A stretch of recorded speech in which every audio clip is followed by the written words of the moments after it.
नमस्कार दोस्तों, मैं बाबूराम पटेल आप सबका अपने YouTube चैनल बायोलॉजी जोन में आज एक बार फिर स्वागत करता हूं। तो दोस्तों, आज हम एक नए सिरे से पैटर्न आपका लेकर चलने वाले हैं जो कि आपके एग्जाम के दृष्टिकोण से बिल्कुल महत्वपूर्ण है। हम आपको बता दें, आज का जो हमारा पैटर्न है बिल्कुल LT और GIC लेक्चरर बायोलॉजी, ठीक है। LT और GIC लेक्चरर के दृष्टिकोण से हमने आज से पूरे लेक्चर को हमने बिल्कुल बना दिया है, जिसमें से GS के भी क्वेश्चन हैं और करंट अफेयर के भी क्वेश्चन हैं और आपके सब्जेक्ट्स भी क्वेश्चन हैं। तो GS प्लस करंट अफेयर आपका यह लेक्चर होने वाला है अलग से, और आपका सब्जेक्ट का जो लेक्चर है वो अलग से होने वाला है। तो चलिए शुरू करते हैं आज का पहला प्रश्न। दोस्त, तो देखिए जरा, आज का पहला प्रश्न क्या कह रहा है। कह रहा है, भारत में निम्नलिखित में से कौन सा एक राज्य काली मिर्च का सर्वाधिक उत्पादक है।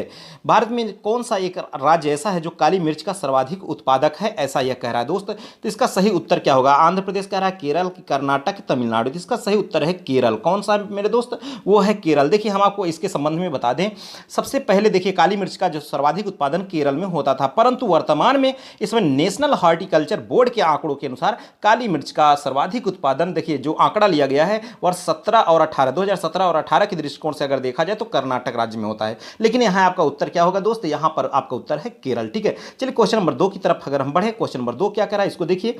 कह रहा है कि भारत के निम्नलिखित 4 राज्य अधिकतम नगरीय जनसंख्या रखने वाले स्थान पर हैं।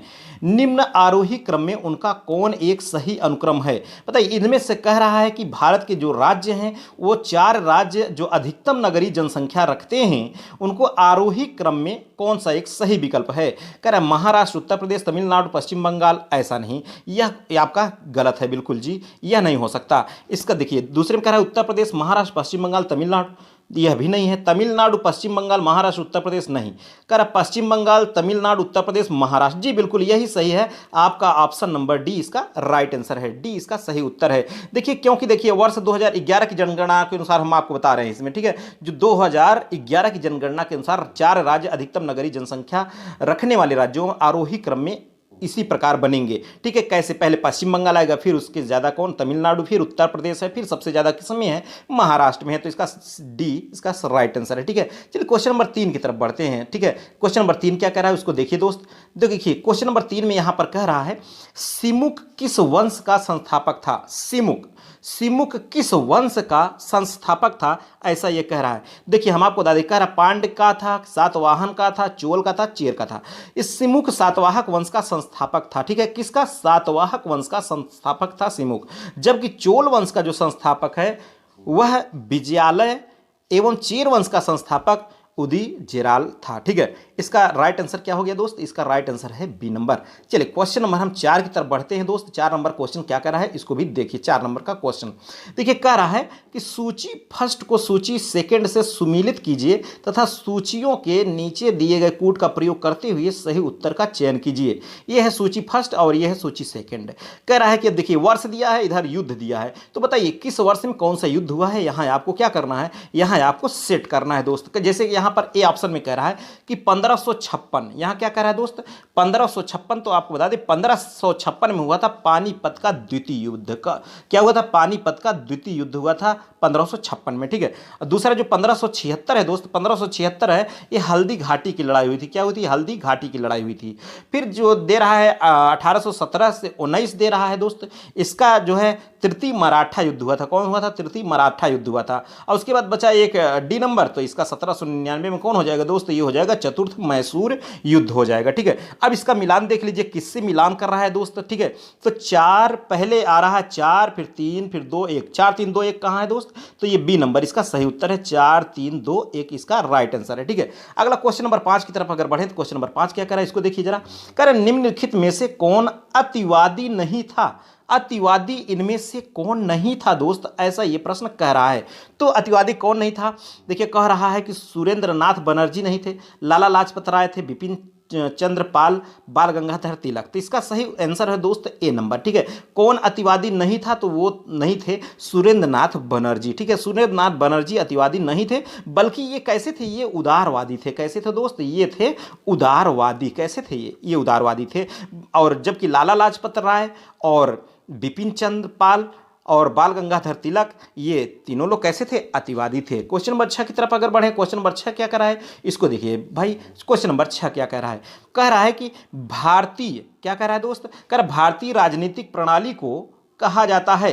भारतीय राजनीतिक प्रणाली को क्या कहा जाता है? कह रहा परिसंघ कहा जाता है, अध्यक्षात्मक पद्धति, अर्धसंघात्मक, एकात्मक पद्धति। इसका सही उत्तर क्या है दोस्त? इसका सही उत्तर है अर्धसंघात्मक। क्या है दोस्त? इसका राइट आंसर है अर्धसंघात्मक। सी इसका राइट आंसर है, क्योंकि भारतीय राजनीतिक प्रणाली एक अर्धसंघात्मक है। जैसा कि केसी व्हीलर ने कहा था कि भारत अर्धसंघात्मक राज्य है दोस्त। किसने कहा था? केसी व्हीलर ने कहा था। क्वेश्चन नंबर 7 क्या कह रहा है? क्वेश्चन नंबर 7 की तरफ बढ़ते हैं। क्वेश्चन नंबर 7 करक श्रेणी 1,3,7 और यहां पर दे दिया गोच्चा 31। यहां गोच्चा में छूटे हुए अंक हैं। गोच्चा मतलब समझ रहे हैं, खाली स्थान समझ रहे हैं। तो कह रहा है कि यहां पर क्या होगा? अब इसका आपको रूल ढूंढना पड़ेगा दोस्त। क्या ढूंढना पड़ेगा? रूल। तो कैसे आया? 1 आया, फिर 3 आया, फिर 7 आया। देखिए अगर हम इसमें अंतर की बात करें तो यहाँ 2 का हुआ, यहाँ 4 का हुआ, फिर कितने का हो? अगर हम देखें यहाँ पर तो देखिए क्या हो जाएगा। इसकी अगर हम बात करें तो इसका सीधे से जो फंडा आ रहा है दोस्त, हम आपको बता दें वो क्या आ रहा है। यहाँ आ रहा है जैसे 7 कैसे आएगा? तो 3 एक नम 3 और 3, अब यहाँ क्या हो जाएगा? 4 जोड़ रहे हैं, ऐसा नहीं होगा। 3 दूनी 6 और 1 7। ठीक है, 1 एक नम, अब यहाँ 1 से नहीं लेंगे, 1 से नहीं लेंगे दोस्त। अब अगर 1 से भी किया तो 2 का गुणा अगर करें हम, 2 का सभी में 2 का गुणा करें अगर और 1 जोड़ दें तो क्या हो जाएगा? देखिए जैसे 1 है तो 2 एक नम 2 और 2 1 3 आ गया, 3 आ गया।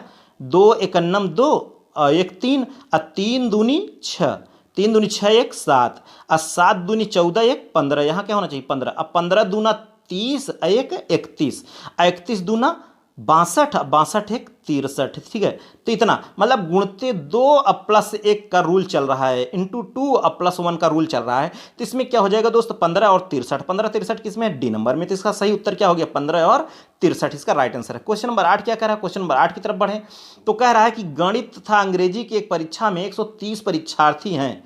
गणित और अंग्रेजी, मैथ और इंग्लिश की परीक्षा में कितने परीक्षार्थी हैं? कह रहा है 130 परीक्षार्थी हैं। कह रहा है कि यदि दोनों विषयों में 70% पास हुए, कितने?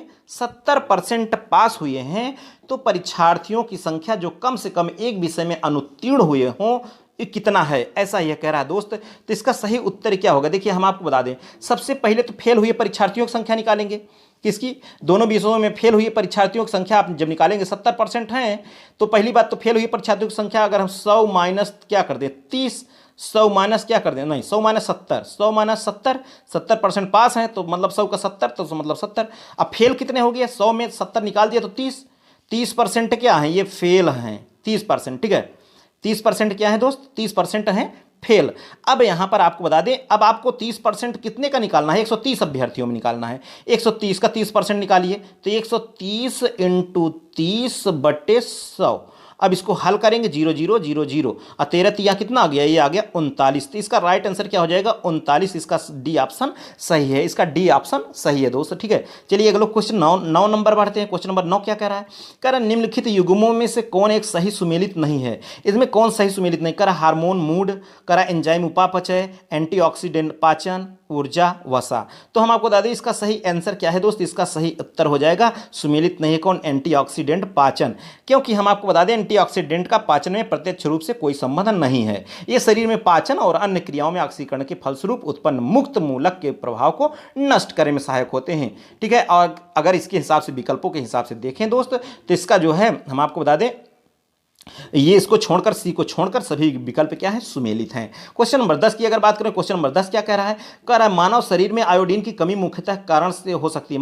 मानव शरीर में आयोडीन की कमी मुख्यतः कारण से हो सकती है। ठीक है, अब आयोडीन की अगर यहाँ थोड़ा सा प्रश्न में गोचू मोचू कर दिया है, मतलब आयोडीन की कमी से क्या हो सकता है मानव में, ऐसा होना चाहिए। ठीक है, तो आयोडीन की कमी से कौन सा रोग होता है? कह रहा है रक्ताल्पता, टाइफाइड, हैजा, ऐसा कह रहा है। तो इसका सही उत्तर क्या होगा? इसका सही उत्तर होगा घेंघा। आयोडीन की कमी से क्या होता है दोस्त? ये होता है घेंघा, क्योंकि आप जानते ही हैं भाई गले के पास थायराइड ग्रंथि में अगर सूजन आ जाती तो वही क्या है? घेंघा है। ठीक है, क्वेश्चन नंबर 11 की अगर बात करें तो क्वेश्चन नंबर 11 क्या कह रहा है? कह रहा है जब कोई देश अपनी मुद्रा का अवमूल्यन करता है तो उसका प्रभाव होता है। अगर कोई अवमूल्यन कर रहा है तो उसका प्रभाव क्या होगा? कह रहा है आयात सस्ते हो जाते हैं और निर्यात महंगे। फिर कह रहा है कि आयात महंगे हो जाते हैं और निर्यात सस्ते। जी बिल्कुल, ये इसका सही उत्तर यही होगा कि आयात महंगे हो जाएंगे और निर्यात कैसे हो जाएंगे? ये सस्ते हो जाएंगे, निर्यात। ठीक है, देखिए मुद्रा अवमूल्यन का मतलब क्या है? मुद्रा अवमूल्यन किसी देश के द्वारा अपनी मुद्रा के मूल्य को कम करना, अर्थात डॉलर के मूल्य से क्या करना, कम करना, मुद्रा अवमूल्यन कहलाता है। इससे आयात महंगा और निर्यात सस्ता हो जाता है। ठीक है, अगला क्वेश्चन नंबर 12 की तरफ अगर बढ़ें तो क्वेश्चन नंबर 12 क्या कह रहा है, कह रहा है इलायची का एक महत्वपूर्ण उत्पादक इडुक्की स्थित है। इडुक्की कहाँ स्थित है दोस्त, जहां इलायची का महत्वपूर्ण उत्पादक है कौन, इडुक्की कहाँ स्थित है, कह रहा है तमिलनाडु में, आंध्र प्रदेश में, केरल में, उड़ीसा में। आप जानते हैं मसालों का राज्य केरल ही कहलाता है। मसालों का राज्य क्या है दोस्त, ये है केरल। तो ये इडुक्की कहाँ होगा, केरल में। तो इसका सही उत्तर क्या हो जाएगा भाई, इसका सही उत्तर है सी नंबर। इलायची का उत्पादक बड़े पैमाने पर इडुक्की में ही होता है। और इडुक्की केरल का एक जिला है। क्या है जो ये केरल का क्या है, इडुक्की एक क्या है, जिला है। ठीक है, यहाँ पश्चिम घाट के वर्षा आधारित क्षेत्र होने के कारण इलायची का प्रमुख उत्पादन होता है। अब क्वेश्चन नंबर अगर 13 की बात करें दोस्त, क्वेश्चन नंबर 13 क्या कर रहा है, इसको देखिए। क्वेश्चन नंबर 13 कह रहा है एक जेट इंजन की कार्यप्रणाली निम्न के संरक्षण पर निर्भर करती है। एक जेट इंजन की कार्यप्रणाली किसके संरक्षण निर्भर करती है। ठीक है, ऐसा ये कह रहा है दोस्त। इसका सही उत्तर क्या हो जाएगा, इसका राइट आंसर हो जाएगा रेखीय संवेग, सी नंबर इसका सही उत्तर है, सी नंबर। ठीक है, देखिए क्योंकि जेट इंजन की कार्यप्रणाली रेखीय संवेग पर ही आधारित है। आप जानते हैं कि जेट इंजन परिवेश से ऑक्सीजन प्राप्त कर अपने लिस्ट थ्रस्ट प्राप्त करता है। क्या, अपने लिए क्या, थ्रस्ट प्राप्त करता है अपने लिए। इसका सही उत्तर क्या हो जाएगा दोस्त, इसका सही उत्तर है सी नंबर। क्वेश्चन नंबर 14 की अगर बात करें, क्वेश्चन नंबर 14 की देखिए, ग्रहों की गति के नियम प्रतिपादित किए गए थे। ग्रहों की गति के नियम प्रतिपादित किए गए थे किसके द्वारा, कह रहा है कि न्यूटन के द्वारा, केपलर के द्वारा, कि गैलीलियो के द्वारा, कि कोपरनिकस के द्वारा। तो इसका सही उत्तर क्या है दोस्त, इसका राइट आंसर है बी नंबर, केपलर के द्वारा। किसके द्वारा, केपलर के द्वारा। ठीक है, बी इसका राइट आंसर है। देखिए जर्मन गणितज्ञ एवं खगोलविद जॉन केपलर ने किन्हीं भी दो आकाशीय पिंडों की गति का वर्णन करने के लिए ग्रहों की गति के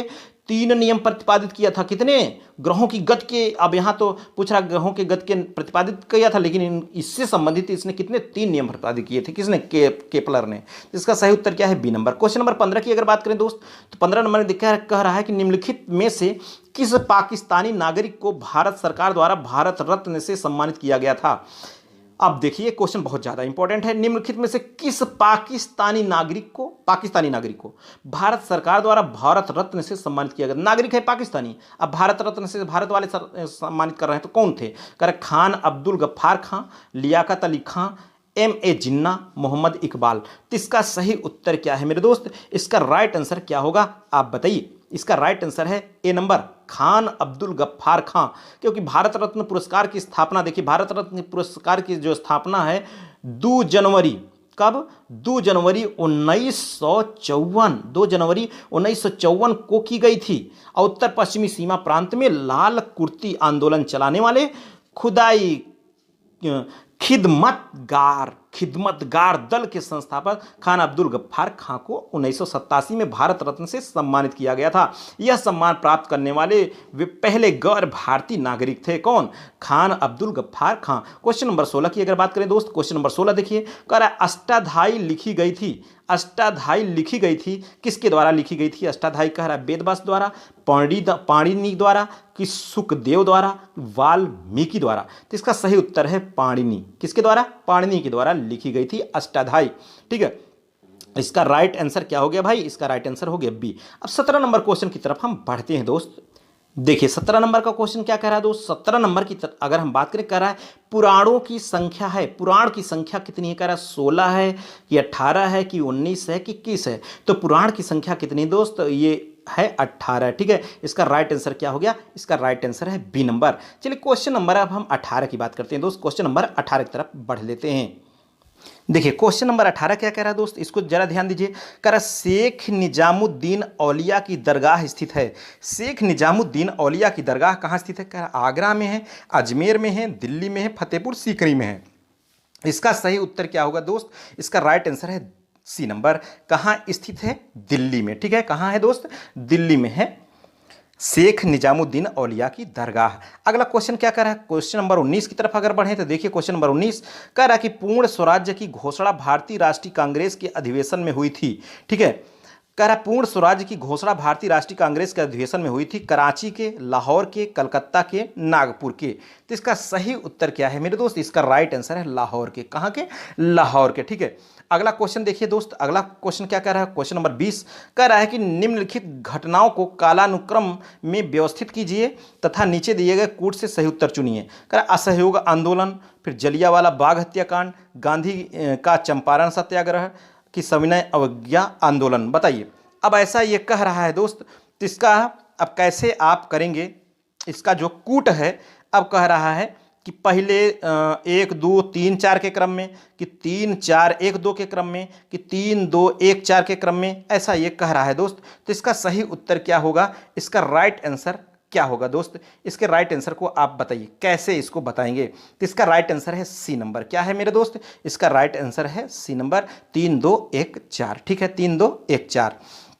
अगला क्वेश्चन क्या कर रहा है? क्वेश्चन नंबर 21 देखिए, कह रहा भारतीय राष्ट्रवाद ब्रिटिश राज का शिशु था। भारतीय राष्ट्रवाद ब्रिटिश राज का शिशु था, यह कथन किसका है? कथन किसका है दोस्त? कथन क्या है कि भारतीय राष्ट्रवाद ब्रिटिश राज का शिशु था, ऐसा है। यह कथन किसका था ये पूछ रहा है।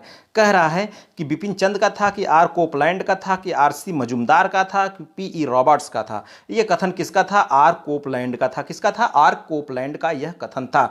20 का राइट आंसर है। क्वेश्चन नंबर 22 की अगर हम बात करें दोस्त, क्वेश्चन नंबर 22 क्या कर रहा है? कर भारतीय उपनिवेश के लिए प्रभुसत्ता संपन्न संविधान सभा के प्रथम अध्यक्ष थे।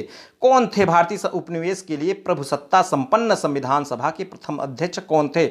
ऐसा यह कह रहा है। कह सी राजगोपालाचारी, मौलाना अबुल कलाम आजाद, राजेंद्र प्रसाद, सच्चिदानंद सिन्हा। तो इसका सही उत्तर क्या? राजेंद्र प्रसाद। कौन थे भाई? राजेंद्र प्रसाद। सी इसका राइट आंसर है। ठीक है, देखिए हम आपको बता दें 9 दिसंबर 1946 को दिल्ली में संविधान सभा की बैठक आरंभ हुई थी और सच्चिदानंद सिन्हा को अस्थायी अध्यक्ष बनाया गया था, अस्थायी अध्यक्ष बनाया था।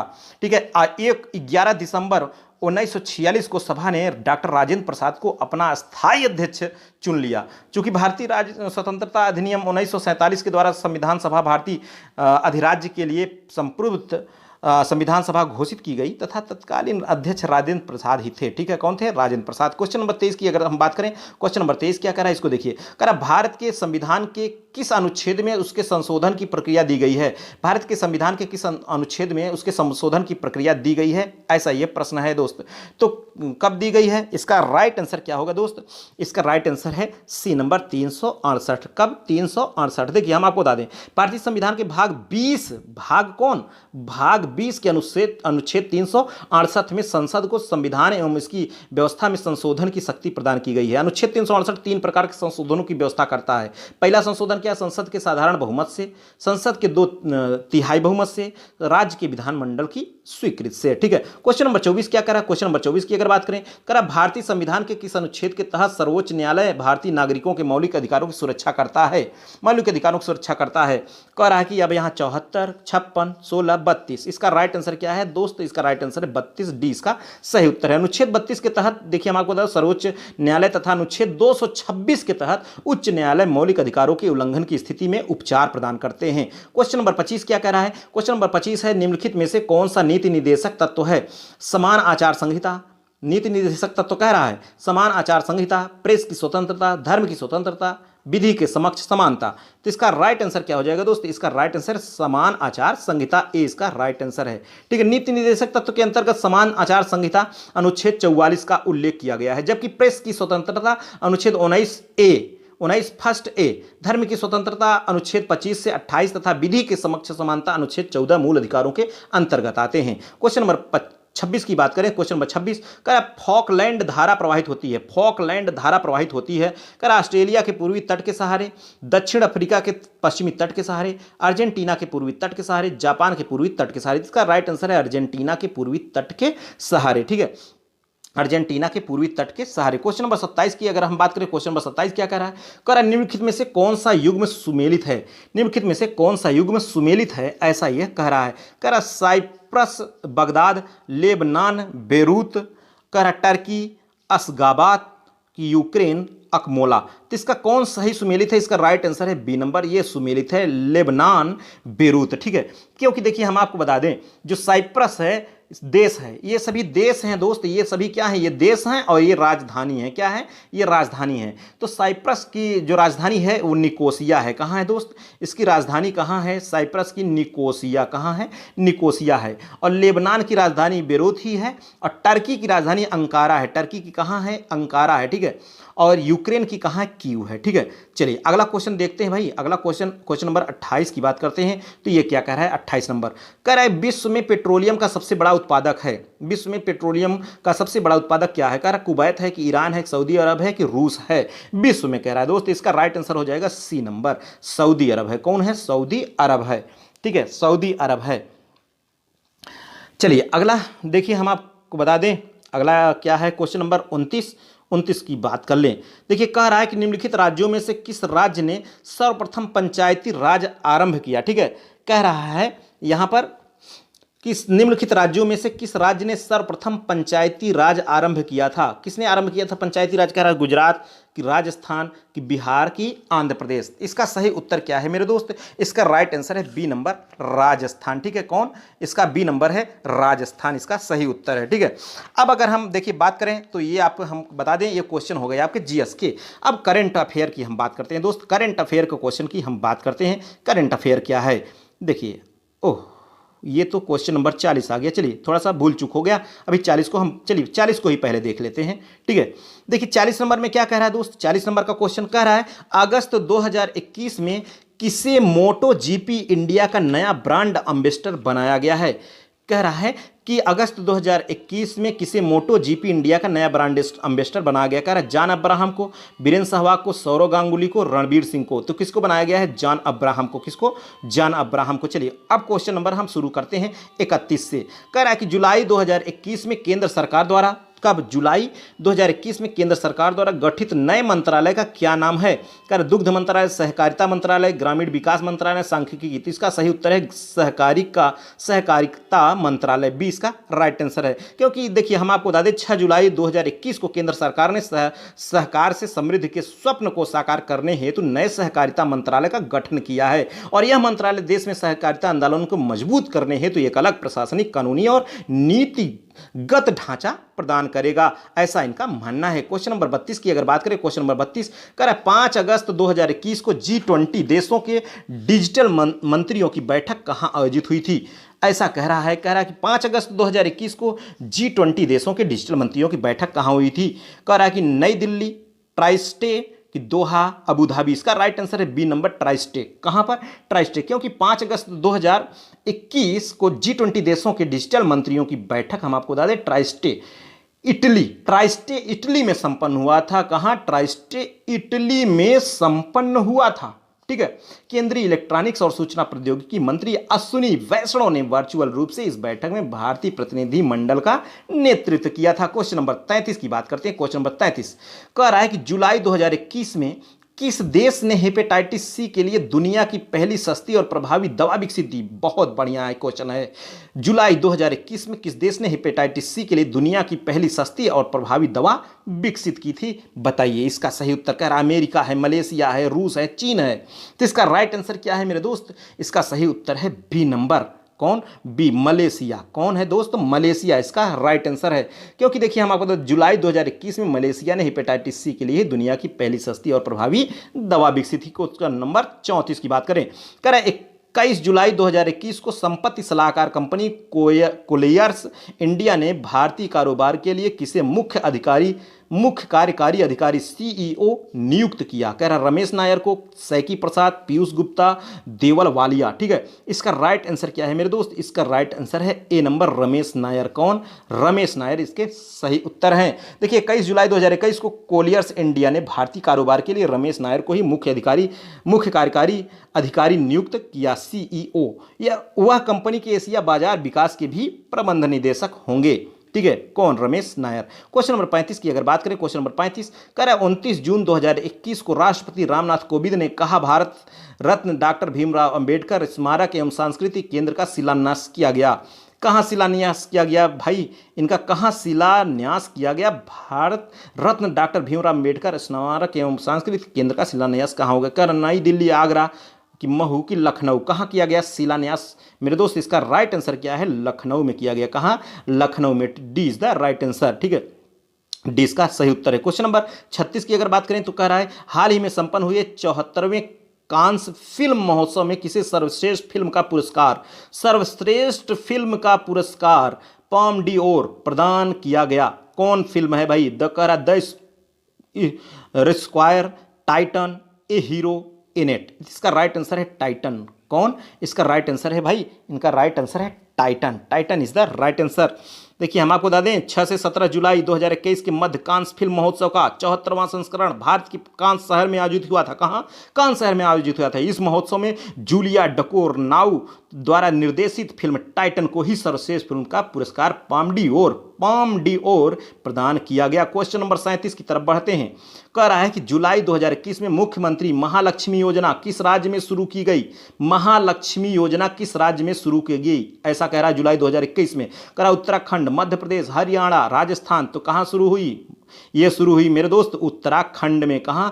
उत्तराखंड में। 17 जुलाई 2021 को उत्तराखंड के मुख्यमंत्री पुष्कर सिंह धामी, उत्तराखंड के मुख्यमंत्री पुष्कर सिंह धामी मुख्यमंत्री महालक्ष्मी योजना का शुभारंभ किया। यह योजना प्रसव के उपरांत मातृ व कन्या शिशु के पोषण और अतिरिक्त देखभाल सुनिश्चित करने के उद्देश्य से शुरू की गई है। इस योजना के तहत प्रथम 2 जुड़वा बालिकाओं के जन्म पर माता और नवजात कन्या शिशु को मुख्यमंत्री महालक्ष्मी किट उपलब्ध कराई जा रही है। क्वेश्चन नंबर 38 की अगर बात करें तो क्वेश्चन नंबर 38 क्या कह रहा है देख लीजिए। कह रहा है कि जुलाई 2021 में केंद्रीय मंत्रिमंडल ने न्यायपालिका के लिए बुनियादी ढांचे से जुड़ी सुविधाओं के विकास के लिए केंद्र प्रायोजित योजना को और 5 वर्षों के लिए जारी रखने हेतु मंजूरी प्रदान की। 5 वर्षों में इस योजना की कुल लागत राशि कितनी होगी? ऐसा कह रहा है कितनी लागत होगी? तो लगभग होगी कितनी? 9,000 करोड़ रुपए। कितना? 9,000 करोड़ रुपए दोस्त। ठीक है, इसका राइट आंसर क्या है? इसका राइट आंसर है सी नंबर। क्वेश्चन नंबर 39 की बात करें तो क्वेश्चन नंबर 39 देखिए। कह रहा है कि 22 से 24 जून ऐसा कह रहा है 22 से 24 जून 2021 के मध्य अंतर्राष्ट्रीय सुरक्षा पर 9वां मास्को सम्मेलन रूप में आयोजित हुआ। इस बैठक में भारत का प्रतिनिधित्व किसने किया? भारत का प्रतिनिधित्व किसने किया? तो इनके राइट आंसर, इसका जो राइट आंसर है C number, doctor Ajay Kumar ने किया। किसने? डॉक्टर अजय कुमार ने किया। ठीक है, अब देखिए हम आपको बता दें कि 22 से 24 जून 2021 के मध्य अंतर्राष्ट्रीय सुरक्षा पर 9वां मास्को सम्मेलन रूस में संपन्न हुआ। कहाँ? रूस में। इसका आयोजन रूसी संघ के रक्षा मंत्रालय द्वारा किया गया। इस बैठक में भारत का प्रतिनिधित्व भारत के रक्षा सचिव डॉक्टर अजय कुमार ने ही किया था। ठीक है, चलिए दोस्त आज के हमारे इस लेक्चर में बस यहीं तक। लेकिन अब हमारा यह लेक्चर आपको कैसा लगा दोस्त? कमेंट बॉक्स में कमेंट करके आप लोग जरूर बताइएगा। ओके, थैंक यू, जय हिंद।